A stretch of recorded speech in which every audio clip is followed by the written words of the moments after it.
It is almost 2023 and next year I want to be more intentional about what I buy for our home.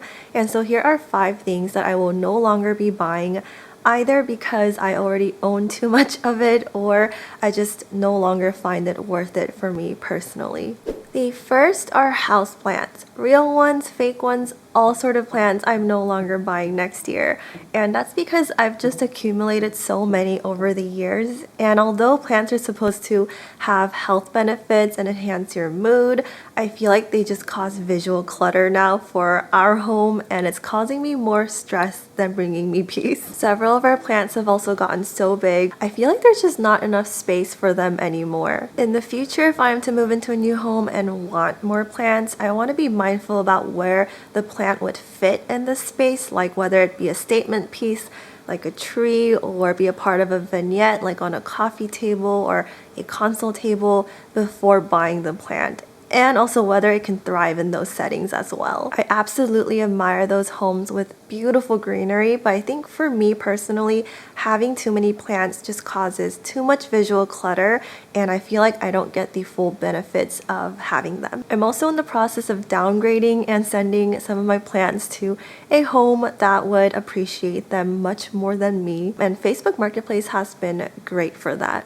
The second thing I will no longer be buying are dollar store or Daiso bins. If you discovered my channel through my Daiso shopping videos, this may be a shocker. So I'm going to split this into bins and food containers. Bins, I just own too many of them. I still use a majority of the ones I bought, and I find them really useful for organizing areas like beneath our sink, our pantry, bathroom, kitchen.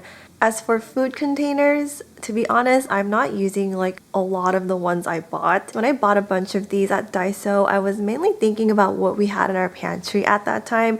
I remember we had like Costco-sized peanuts and a bunch of cereal that we no longer buy anymore. So now that we understand our eating habits better, I realized that we didn't need to buy so many of these. This is why I feel strongly about the over-containerized, Pinterest-looking pantries, because I feel like sometimes they're not practical. And moving forward, I want to be more mindful about our consumption habits and start from there instead of investing in a bunch of things that we might not use. I also now prefer glass containers for food storage. For how affordable these were, I doubt they are like ideal for your health, so I would like to just avoid them altogether moving forward. I'm gonna have to figure out how to repurpose these, maybe for like craft supplies or something. The third thing I will not be buying next year are low quality furniture pieces for its original premium price. I would love to avoid low quality furniture pieces, period, just because they're not long lasting, but sometimes for smaller pieces like side tables, it is the only option for me, so I am open to it if it's discounted or pre-owned. I can no longer justify buying a low quality furniture piece for an unreasonable price.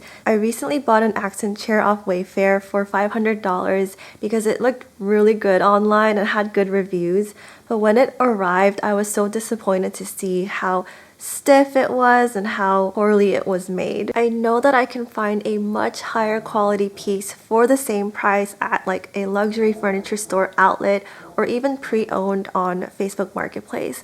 And if it's gonna take me longer to find the right piece, I'm willing to be more patient now. A lot of cheaply made trendy furniture pieces are just not worth their price, and I've noticed from moving around over the years that it's always those pieces that I end up tossing. Overall, this fits into my goal of wanting to be more intentional about each piece that I bring into our home and making sure that I love it and will love it for a long time. The fourth thing I will no longer be buying next year are thrift flip finds or craft supplies without a clear plan. I got this wall art more than a year ago at Hobby Lobby because it was on sale and I thought it would be great for doing a DIY wall art on. I also found this little lamp that I thought would be so cute to find a shade for and paint over. And I've also got so many extra canvases in our utility closet just picking up dust and taking up a lot of space. Last year, I decided not to do DIYs just for the sake of a video because I found myself tossing away some of my finished projects and not using a lot of the things that I was making, which was just causing waste and clutter. And I'm feeling the same way now about thrift flip finds and craft supplies. I don't want to be too rigid with myself, but I just want to be more realistic about whether I'm actually going to be using the thing I'm buying and what intention it will serve in our home.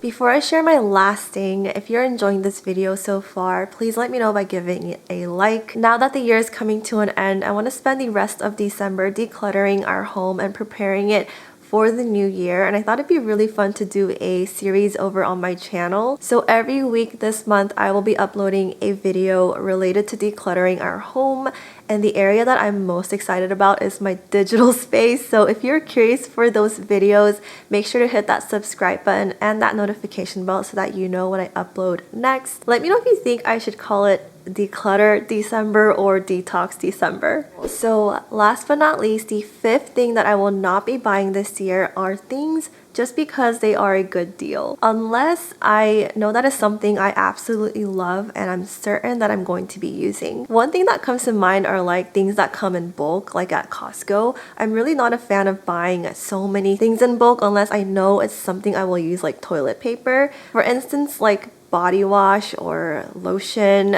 I really like to try new things when I run out and discover new brands. So when I buy things in bulk, I feel like I'm stuck with those products and I'm not happy about using them. Don't get me wrong, I love the thrill of like digging through the rack in the back of an outlet or even sorting the page from price low to high and trying to maximize my savings. But if I really analyze every single thing that I own, my favorite belongings have to be the ones that I got irregardless of whether they were on sale or not, because I knew that it was going to be long lasting and something that I was going to love and cherish for a long time. Of course, if something that I really want is on sale, I'm going to buy it, but I want to be mindful of not being tempted by sales. And when shopping, come with the mindset of looking for something that I really want or need, and then seeing if that's on sale or if I can find something similar that's more affordable. This really goes for everything that I own, from like clothing to home decor. So those are it for the 5 things that I will no longer be buying for our home next year.